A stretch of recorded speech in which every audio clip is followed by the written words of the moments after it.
ঢাকা 13 আসনে নির্বাচন চলাকালীন একেবারে যখন এই ঘোষণা করতেছিল রেজাল্ট, একেবারে শেষ মুহূর্তে 5-6টা কেন্দ্র বাকি ছিল, তখন এই কাটছাট করার মাধ্যমে ক্যালকুলেটারে হিসেব করে যেইভাবে মানে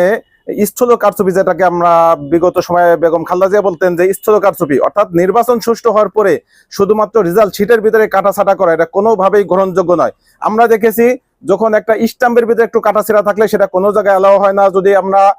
একটা চেক বইতে কোনো কাটাছিড়া থাকে তাহলে ওই চেক প্রদানকারীর ইনিশিয়াল ছাড়া, তার আবার স্বাক্ষর ছাড়া সেখানে সেই চেক গ্রহণ করে না ব্যাংক কর্মকর্তারা। সেই জায়গায় সবচেয়ে গুরুত্বপূর্ণ একটা জায়গা, নির্বাচন কমিশন কিভাবে এই নির্বাচনের ফলাফল কাটাছিড়া অবস্থায় সেটা গ্রহণ করলো এবং সেটা প্রচার করলো, এই এর সাথে যারা যারা জড়িত নির্বাচন কর্মকর্তা সহ যেই সকল লোকেরা এখানে দায়িত্বপ্রাপ্ত ছিল প্রত্যেককে আইনের আওতায় আনা উচিত এবং এই কাটাছিড়া যতগুলি সিটে আছে প্রত্যেকটা সিটের পুনরায় ভোট গণনা করা উচিত। তাহলেই থলের বিড়াল বেরিয়ে আসবে যে আসলেই ববি হাজ্জাজ কতটা অসৎ, কতটা জালিয়াতি এবং কতটা ডাকাত তিনি।